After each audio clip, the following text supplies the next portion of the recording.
Welcome to The Explainer. Today we're diving into a piece of political satire that takes the whole law and order thing and cranks it up to a truly wild, illogical, and, well, brutal extreme.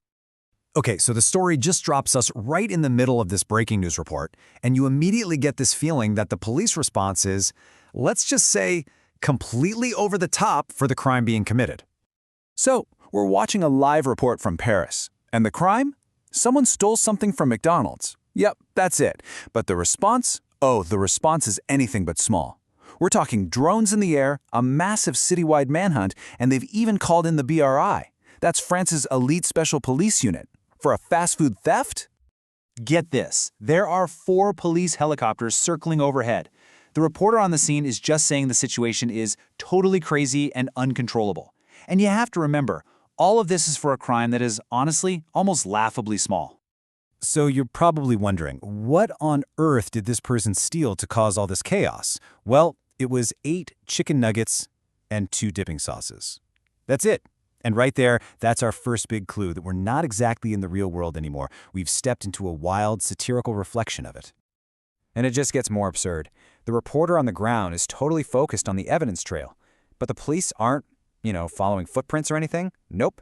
They're following a trail of discarded, still warm nuggets. The reporter even says the scientific police told him he's not allowed to touch them. It's a crime scene. So, this all leads to the big question, right? Why? Why would stealing a few nuggets trigger this insane response? And to get that, to really understand all this chaos, we have to look at the one single rule that's driving everything. And that rule, well, it's a new government mandate that has literally changed everything in French society pretty much overnight.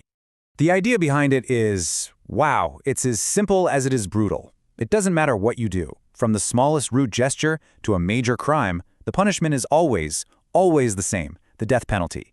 And it's carried out right away. No trials, no appeals, just consequences. So, you gotta wonder, what does it actually look like when a law like this is in effect? How does it change everyday life? Well, the broadcast gives us a few pretty chilling examples of what the new normal has become. Okay, so our first example is something most of us have probably done without even thinking about it: jaywalking. A guy is seen crossing the street just a few feet away from the official crosswalk. And then this witness, this citizen informant, proudly tells the reporter he whipped out his phone and called the police immediately.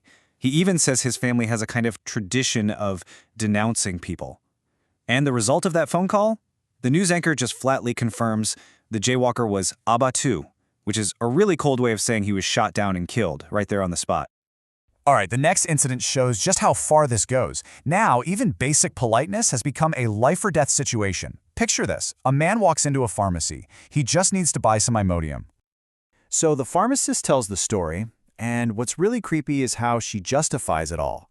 The guy was rude, so she called the cops. He apparently resisted, so he was tased over and over again, and he died. And her takeaway from all this? It's unfortunate, but justice must be done. Just wow. And this right here is the heart of the satire, laid out for us to see. It doesn't matter if you're stealing snacks, crossing the street in the wrong place, or just being rude. The punishment is always the same. It's a total breakdown of legal proportion. The state's only response is maximum deadly force, every single time. Now, you can't have a 24-hour news broadcast without an expert, right? Someone has to be there to tell us what to think about all this. And oh boy, this show has the perfect caricature. So, let's meet Jean-Jacques. He's the resident sociologist and criminology expert, and his job, apparently, is to connect stolen chicken nuggets to the complete collapse of civilization. He's diagnosed society with a serious case of what he calls ensavagement, which basically means we're all becoming savages. Yeah, this guy does not hold back. In his expert opinion, France is completely doomed. Every single thing that happens, no matter how tiny, is just more proof for him that society is crumbling and is never, ever coming back. His whole method is actually pretty simple, and you get the feeling it's pretty profitable too. Step 1, you see any minor issue. Step 2, you declare it's a sign of the apocalypse. And step 3, the most important step, you casually drop that your book on the topic is available for just 19.95 euros. And for his final damning piece of evidence, get this. He tells a really weird story about his 5-year-old nephew, Maximilian. The kid put his feet on the table and peed on him. And Jean-Jacques presents this, a story about a misbehaving kid, as absolute proof that the entire country is falling apart. It's such a perfect parody of those media pundits who use any little thing to prove their own gloomy theories. Okay, so with all that in mind, let's go back to the scene of the crime, the Porte de Vincennes, where the great nugget heist is coming to its dramatic and, frankly, inevitable conclusion.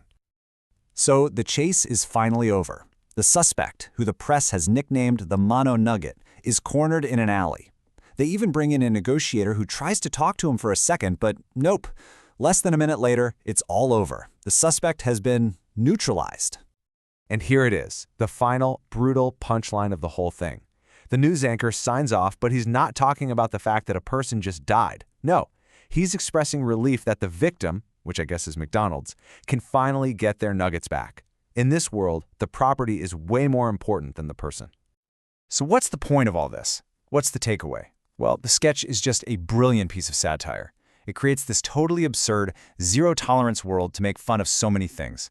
Those fear-mongering pundits, the 24-hour news cycle, and even the real-world political talk about getting tough on crime for even minor stuff. And that really leaves us with one final thought, doesn't it? Good satire is supposed to be like a distorted mirror held up to our own world.